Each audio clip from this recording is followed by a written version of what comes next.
Well, very good. Well, we're happy today on December the 13th to meet an old friend and make new friends in the faraway country of Morocco that has been in the news in the last week. And I wanted to get some reactions to this high profile global news. So I'm very pleased to have folks joining me from Casablanca and Rabat, and we'll talk about this a bit. And what I'm referring to is, of course, the announcement, which is really two aspects, which was the US recognition of the sovereignty of the Kingdom of Morocco over Western Sahara. And then also the announcement of the accord with the state of Israel, which is the fourth in the recent agreements between Arab countries and Israel. So first off, let me ask, and this is more of a conversation, but I'll probably have more of the questions because I know the people who are on the call have the answers, so more so than I do.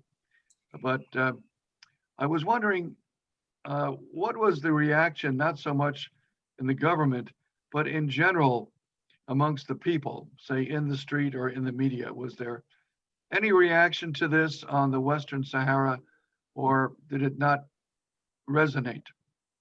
So, Boubker? Well, first of all, it was big news for everybody. It was surprising, actually news that came at the end of Trump's presidency, only maybe 20 days, 25 days, before he leaves the office. So it was something that actually we expected for a long time, and we wanted, to happen for a long time. So the majority, of course, of the people, I would say, because all Morocco, all Morocco is for the Sahara, and the Sahara is Moroccan, whether people like it or not.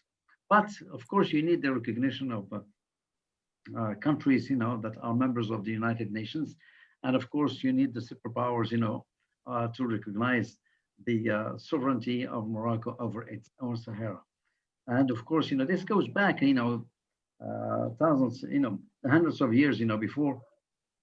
And it's just, this is a fake problem created by our neighbors.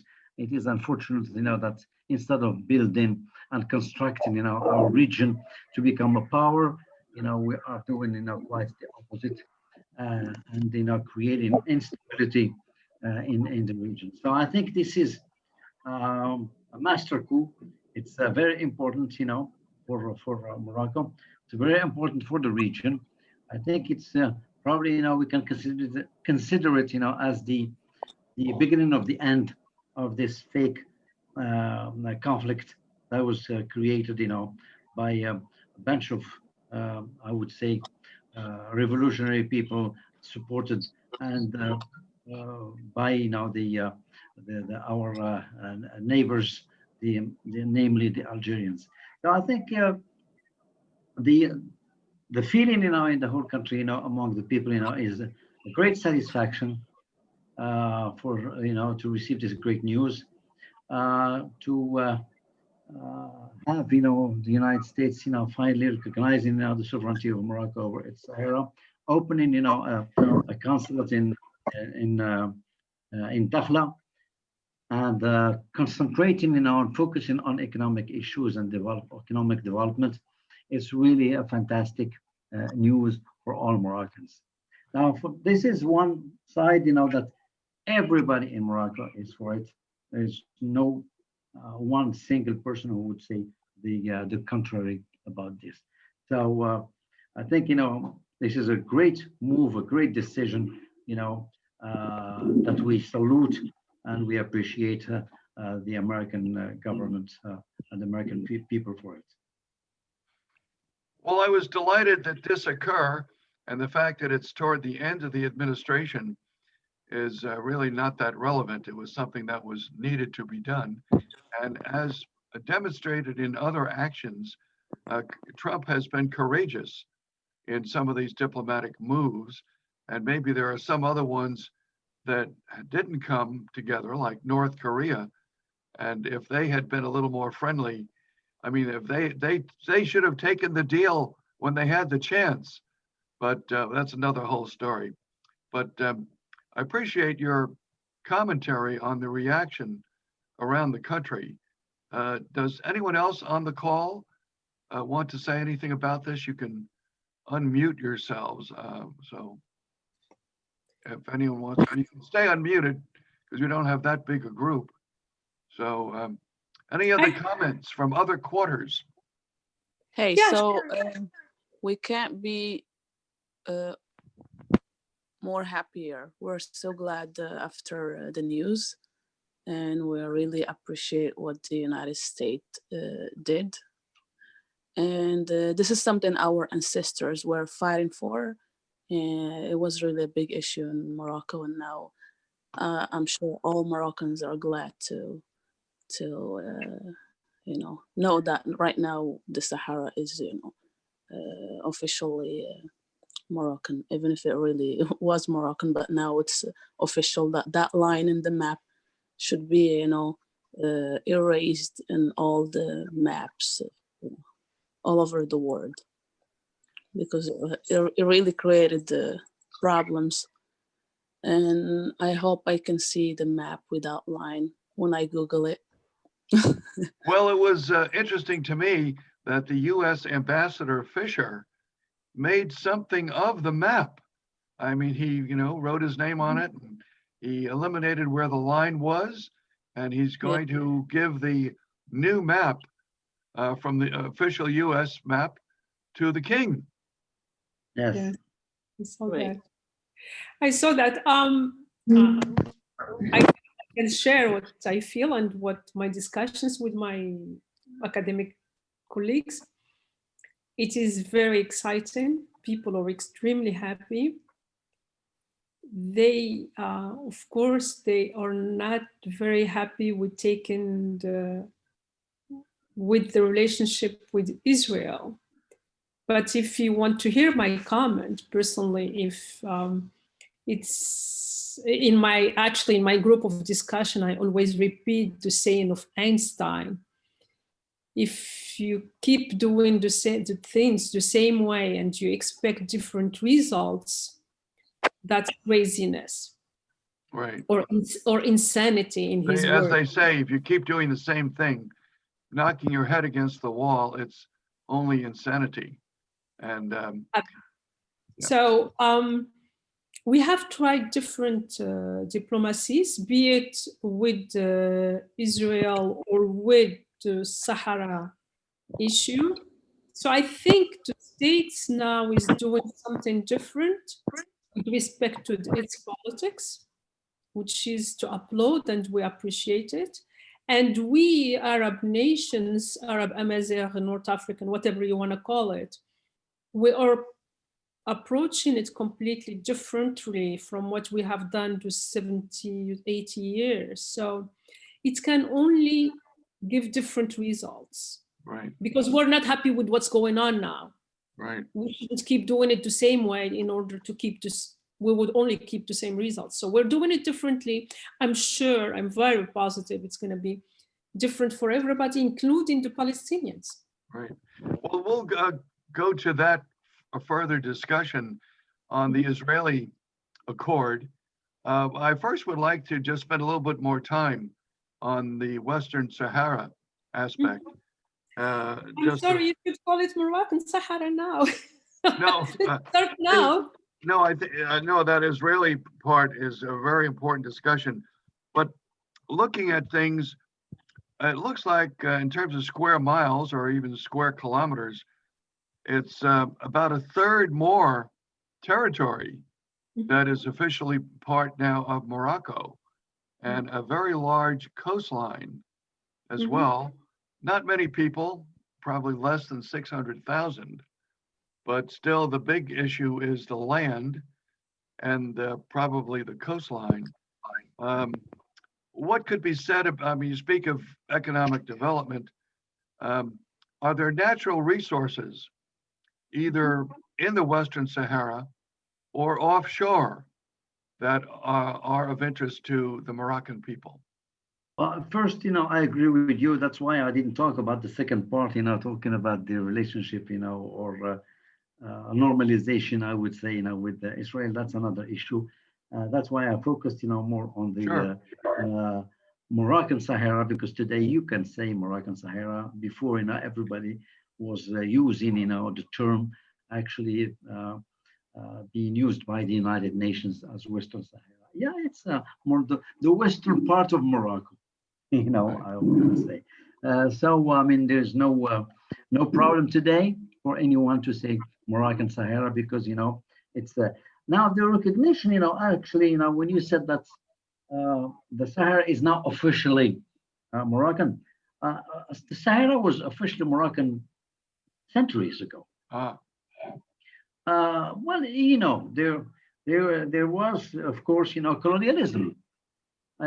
We cannot say that Morocco, that the eastern part of Morocco was French, or Tangier was international, and it was not Moroccan, or the northern part of Morocco was Spanish, etc. The Sahara was Moroccan, and we have evidence of that, and we showed it in Lahai, that it's Moroccan, and our actually recuperating it, was legitimate from the Spaniards. It was not from the Algerians or the Sahrawi, it was from the Spaniards who were occupying it. So we just freed and liberated part of our territory and took it back from the colonialists, and occupiers that are the Spanish. So, I mean, we have to really focus on this and settle this problem for good. Now, to talk about how, we think things have changed, of course, because there were a lot of politics, a lot of interest here and there. A lot of people, actually were lobbying here and there.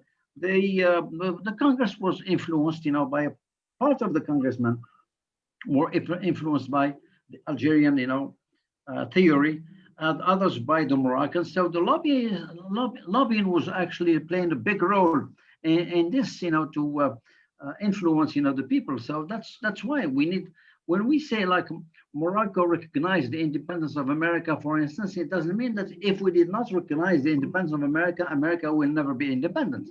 right. No, but the recognition gives, more legitimacy internationally, to this independence. That's the same thing, for Well, I Morocco. think you're correct in that, no doubt Yeah. about it. But I think it is, So economically, yes. to go to economic, yes, the Moroccan Sahara is rich with, there's phosphate there, of course. Mhm. There's, fishery, and there's tourism. So natural resources, do exist there. And I think, when the king came with, gave this, a great initiative, actually to talk about the autonomy, it doesn't mean that Morocco was greedy, in trying to take, the richness of another. No, we are just recuperating our territories, and the people living there, actually, they are the ones who are going to benefit from all the natural resources and all the richness, of the area. So this is not as the other countries and the Algerians, say, yeah, well, because of the area is rich, they want to have it, and they want to use it and exploit it. No. I mean, what Morocco did in that region, with, people had only tents there. There were only tents. It was an arid, area. There was no water, no electricity, nothing. Look at, this part of Morocco today. It's more developed than even other parts, of the country. Right. That's correct. The human development is getting higher in there. So, I mean, people have to see. If you want to take, why do you give? I mean, we want to take, we should have left it like that and take the phosphate and take whatever. No, Morocco developed the whole area. It became, very modern. We have modern cities now, Smara, Dakhla, Laayoun, etc. And it, helped all the people, actually who were there. They are getting, their salaries, they got their housing, they got their jobs.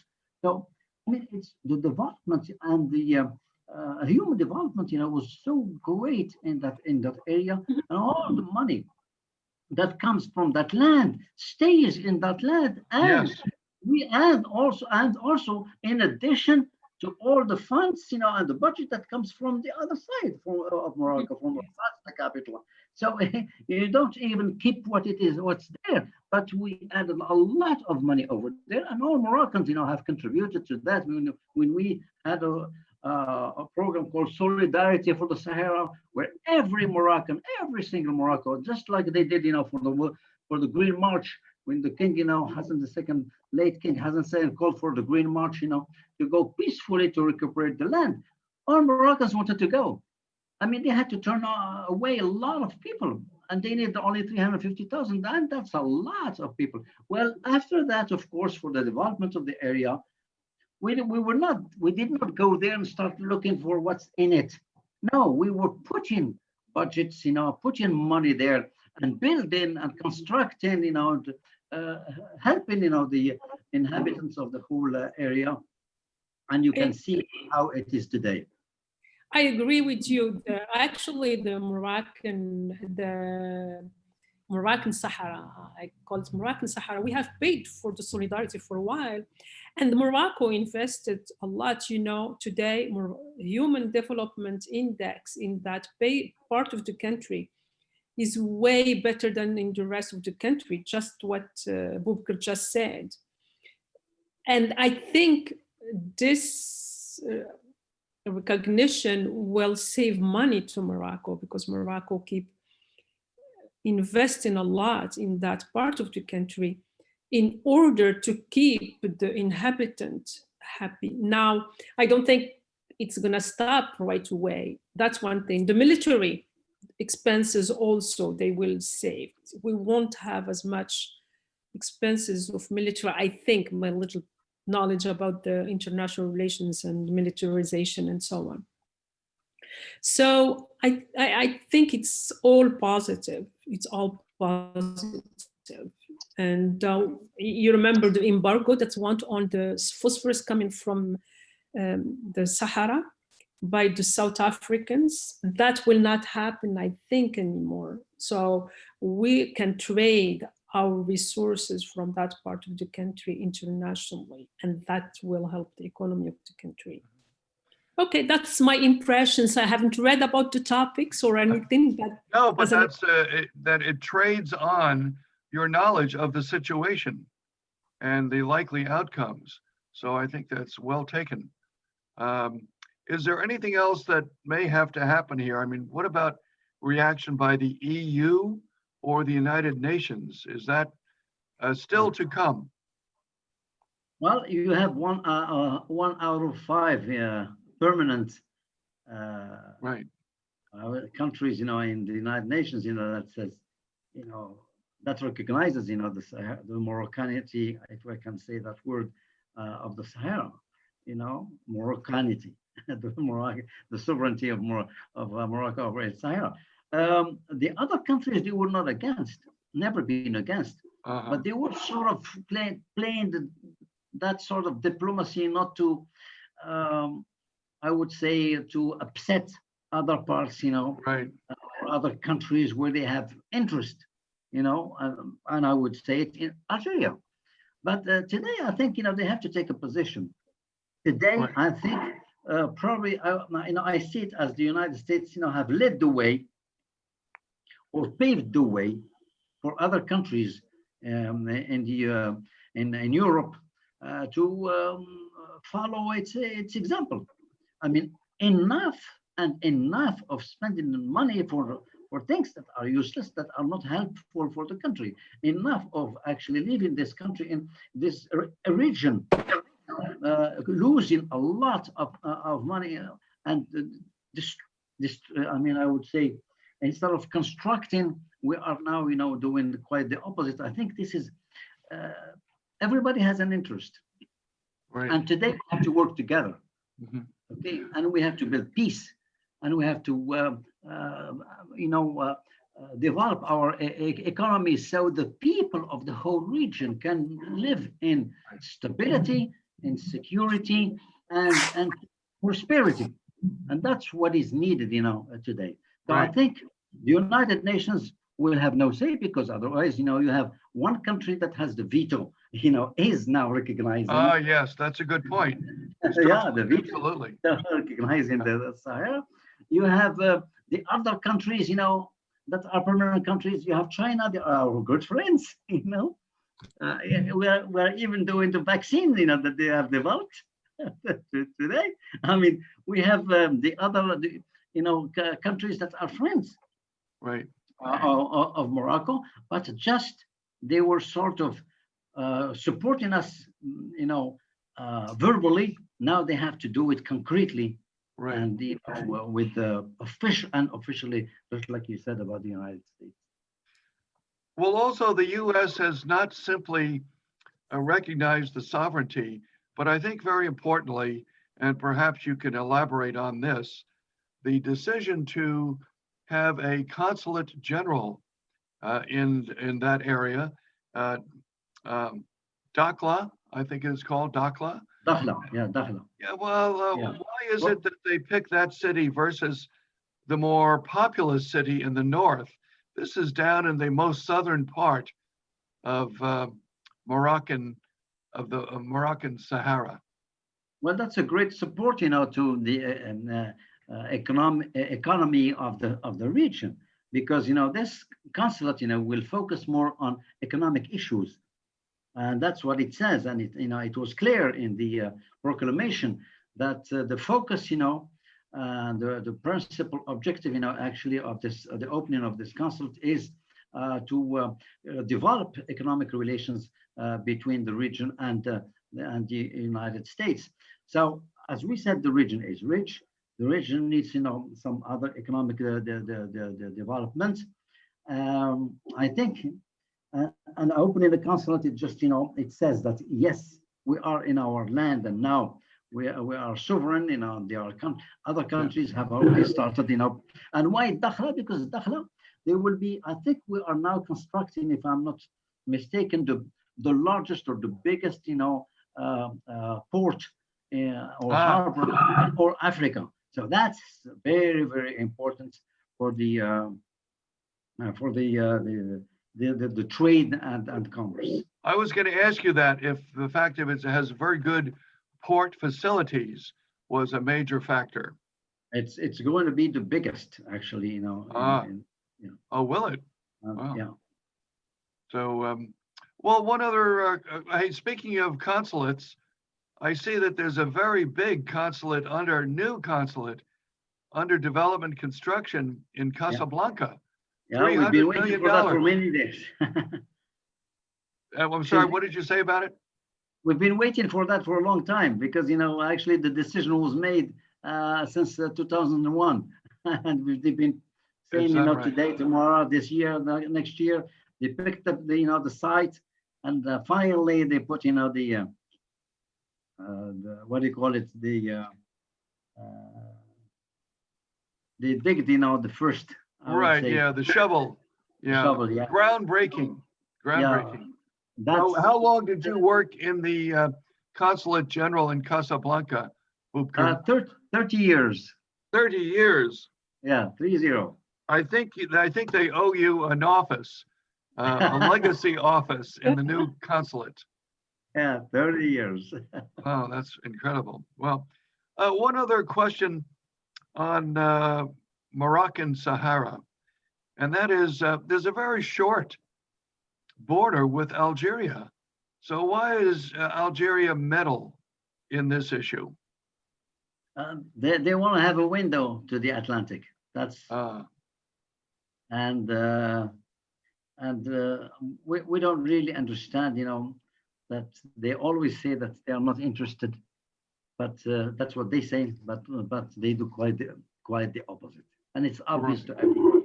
And the United Nations just recognized that, because we were saying, listen, the issue is not between, bunch of Sahrawis, whatever, Polisario, whatever, but it's the issue actually is between Morocco and Algeria, and no one, did actually listen to us.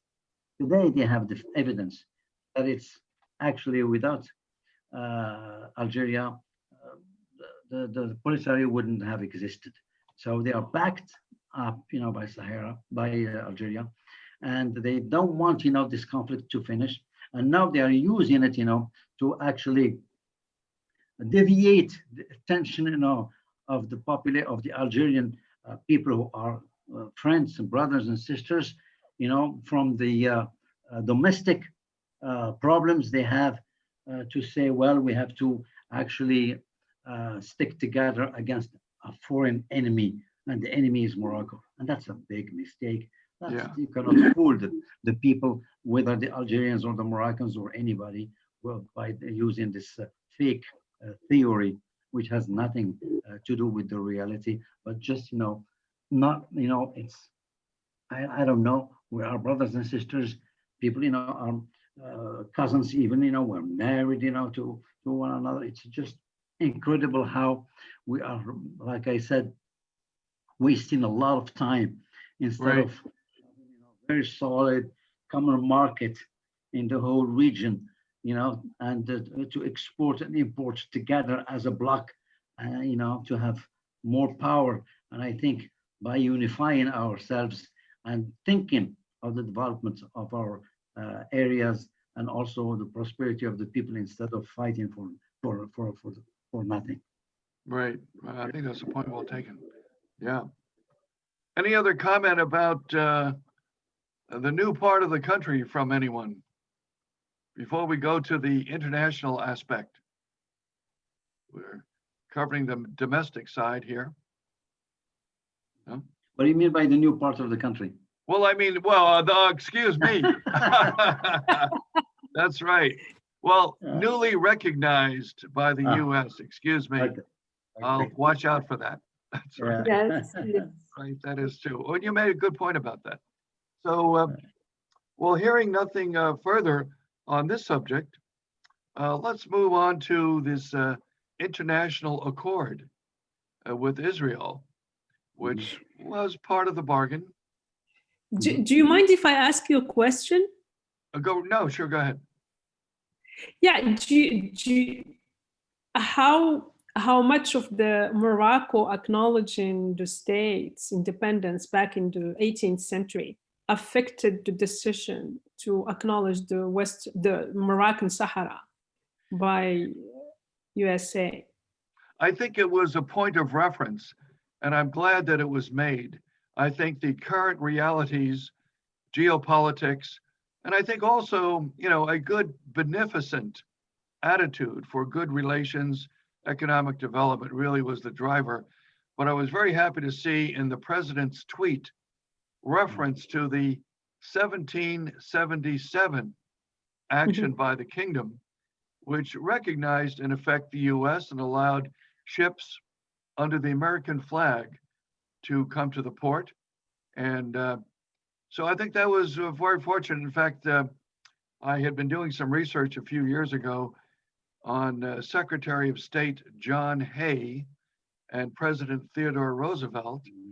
And in the course of doing that, I think I've mentioned this to Boubker before, I came on this wonderful fact that the kingdom was the first nation state to, in effect, recognize the United States as a nation. And so therefore, and there were other things that followed, but I think that was a good historical reference point and gratitude to state. I know what's the letter of George Washington sent to King Mohammed bin Abdullah, when he actually said, this is a letter sent, by him, George Washington, and he said, we are a very young nation, very poor. We don't have, the means today Mm. to pay you back. But once we have the means and the power, we're going to pay you back. And I always make this joke, when I see that, and I tell my American friends, this is what he said. We will, compensate you for, your recognition when we become rich. And I said, and we are still waiting. Well, I think Okay. so. You see how patient we are and how long we waited before we heard this Right. good news. Well, I hope that you regard this as at least a partial payment. Yeah. Okay. And anyone else want to say anything on the matter of this issue? No? Okay. Well, let's turn to the agreement with Israel, which fits into a broader initiative on the part of the president, the Abraham Accords, as they are being called. And this is certainly, I think, a bigger win for the Trump administration in the US than has been recognized that another country, a significant country, reaches an understanding with Israel. And I think there are plans to pretty quickly open at least liaison offices. Well, actually, to reopen the liaison office that exists. Yes, reopen. And it was Exactly, resuming the liaison office. Excuse me. I just said exactly resuming and reopening the Yeah. liaison and communication offices in between Rabat and Israel. Yes, right. Yeah, absolutely. It existed before, and it was closed in 2001, I believe. And so the relationship, actually between Morocco and Israel, and between mainly, the Jews of Israel and the Moroccans is a very different, I would say, an exceptional relationship. We have, about 1 million, if not more, Moroccan Jews living in Israel. Really? Oh, in Israel. Yeah. In Israel, they were living in Exactly. Morocco, and they still consider themselves Moroccans. They all carried the Moroccan flag and the picture of the king, and chanting that the Sahara is Moroccan.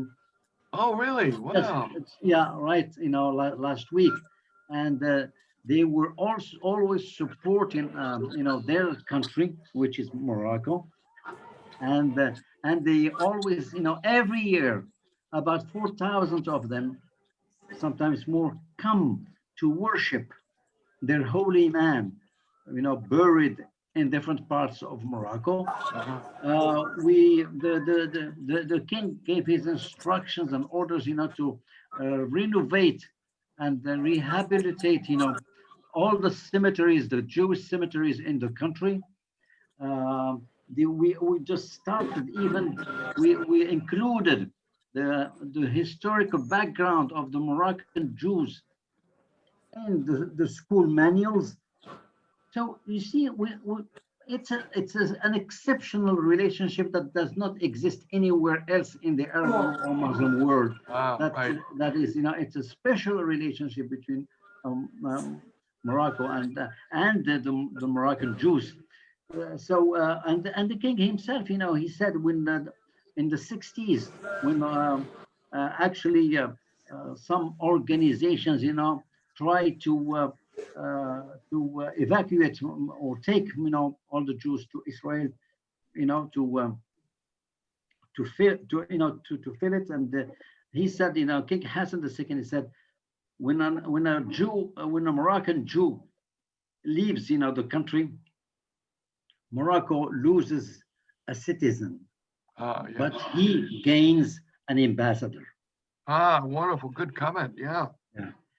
So now we gained ambassadors, and they are there, and they are still, feel that they are Moroccans, live Moroccans, speak, dialect, celebrate, the Moroccan way, cook, the Moroccan food, celebrate our, I mean, everything, and now they named, one of the avenues there, Muhammad V. Oh, And I think there was even Hassan II, I believe, another avenue. So you see, this is not really, I would say, people might take it that way and say, it's a new thing for us. It is not. But on the other hand, Morocco insists, and Morocco will not give up the Palestinians and the state of Palestine, that the two nations, two countries have to live side by side in peace and stability and harmony. That this is not, doesn't mean that if there is this normalization or back to the normalization that happened, decades ago, it means that we are going to give up, our support to the Palestinians, in order to have their own state and their own independent country. This is a must. And also concerning Jerusalem, that's another, thing, of course, Al-Quds, that it should, the thing was that the eastern part, would be for the Palestinians and the other part for the Israelis. That should be maintained. And a lot of things, issues, I think, in my opinion, you can better probably resolve some of the problems, when you are together than when you are separated. right. So probably we can do even better today if we are together to say, hey, settlement, should not continue that way. Demolishing, houses, that's not, human, act. That a lot of things, if you want even the Israelis, actually to live in peace, then you have to create peace for the others, and you have to, so you can live in harmony side by side. Yeah, I think that. So a lot of people, I'm sorry, a lot of people are, this is an introduction, giving my opinion, but later on I can answer you about the general opinion. Right. I think the government made it very clear when it commented on this that they would continue the sustained commitment to continue to defend the Palestinian cause. I think those words were absolutely said and made it clear that there's no abandonment of the things which you feel, which the country feels is appropriate for and correct for the Palestinians. So I think that was, that's something which really didn't get too much coverage, I think, even in the US. So I think it's important. I'm glad that you stated that. I think that's very significant. And I guess there's going to be some airline carriers that will resume flights. Yes. Direct flights. Tourism. But in terms of economic development, I wanted to raise that. Israel has a reputation for high technology, and perhaps this understanding will open that up a little bit more if there's interest in utilizing technology, software development from Israel. That could be a logical benefit. I think that's great that you mentioned that. Closing borders has never been beneficial to people. But in any case, as an education person, I work with some Israelis, I work with a lot of American universities, and I am thrilled with the Israeli system of education. Uh-huh. I have worked as a director of a university, Middle Eastern university, back in 2000. And in my group, there were Palestinians, Israelis, and so on. And they saw these Israelis, how determined to acquire the knowledge and it was like, what is going on? And why are they like that? And then lately I was with a group of professors from BYU. We asked the question why Israelis are so developed in terms of education and IT as well. And I would love to go there and see what they are doing differently than Right. what we are doing. So there is a lot of there are a lot of opportunities we learn from them with respect to IT. Medical medicine is really advanced in there. That is correct. Medicine is another field. IT is a big thing. I mean, agriculture.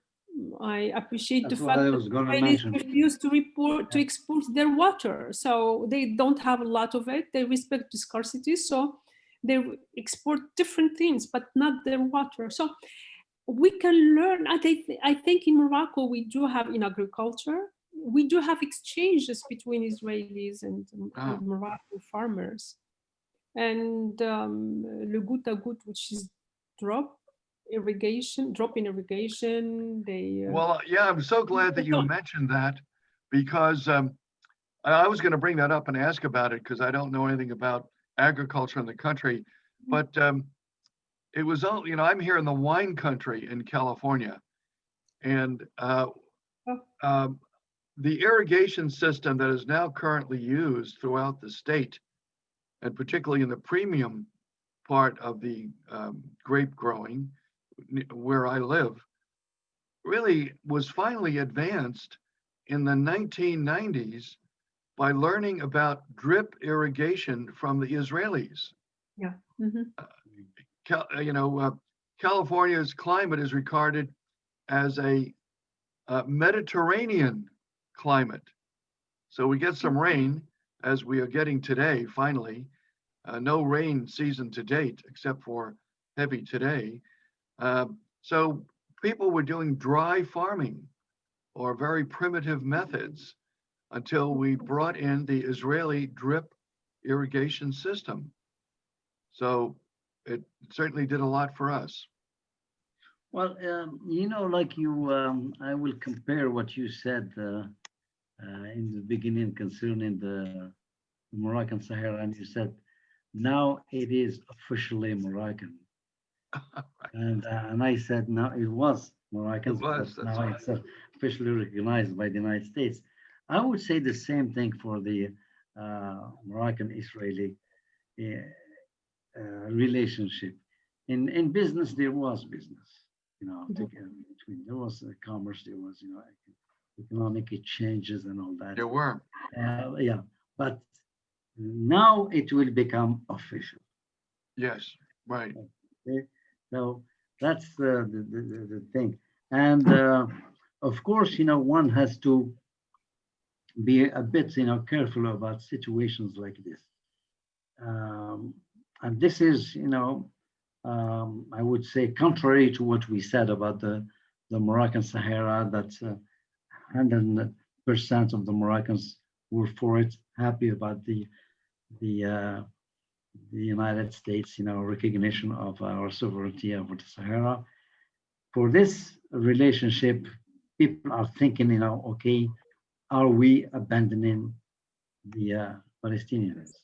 Are we for, the discrimination against the Arab in Israel and against the Palestinians? Are we, going to let down the Palestinians while seeing, their homes being demolished, and they are surrounded, everywhere, and cannot control themselves and cannot leave and come back, easily? What about the refugees? What about this and that? Are these issues will be forgotten once? In my opinion, I don't think so. These things, people think that it will be forgotten because they say, for some people, I don't know, I mean, intellectuals and others and normal people, they think, normalization means, I give you my country, you give me yours, and we sell ourselves. No, that's not normalization. Normalization is to start a diplomatic relationship, and economic exchanges, cultural exchanges, etc. But it doesn't mean that each one is going to wipe out his ideas and change, his ideology or change whatever. I mean, you were talking about North Korea and the United States. They didn't take advantage of that, North Korea and the United States. I mean, the United States was not going to, I would say, erase or eradicate, the communism. No, they want to have a good relationship, maybe in the economic field because it's working, maybe not in the cultural field because it's two different, ideologies. But that's how it is. That's how I see it. But it doesn't in Morocco today. When people heard it, of course, they were expecting something to happen for a long time. And all, the people who were against, normalization, they were actually saying, beware, that should not happen because they are still killing the Palestinians. They are still, depriving them, of their liberty, of their money, of a lot of things, So be careful. You should not, actually normalize because, that's. But now it's official, and just like the recognition, it's official. People are wondering, and that's why there should be a lot of awareness and explanation about how this is going to happen. It doesn't mean that we have a good relationship, today. For instance, we have diplomatic relations with France that we agree with all what France is doing, that we agree with Macron, and Macron now, trying to condemn, the Muslims and, giving those crazy, hysteric, speeches about Muslims, that they are the problem. I mean, do we agree with him because we have diplomatic relations and we have big economic relations, No, we don't. So same thing, should be, actually done with the Israelis. It's a country that exists and existed, and it is recognized by the United Nations. It's part of the United Nations. It is there. There's nothing to change about it. And we have just to see how these normalization should be and how we can stick to some, of our ideas and the changes that we would like to have in the region for the sake of everybody. Well, I think that's a very, very good statement that you've made, and that is the approach of diplomacy, true diplomacy, and citizen diplomacy as a foundation. Yes. Well, gee, I'm so happy that we could connect on this Sunday evening with all of you as you begin a new week and probably have a day of, refreshment, relaxation. So again, on short notice, I'm very, very happy. Thank you, Boubker, for circulating my message originally. And so thanks very much to everyone. So well, thank you very much, Bill, for giving us this opportunity actually to discuss this issue while it's still hot. It is a hot issue, and I'm glad that I now have a much better insight on all the aspects of this.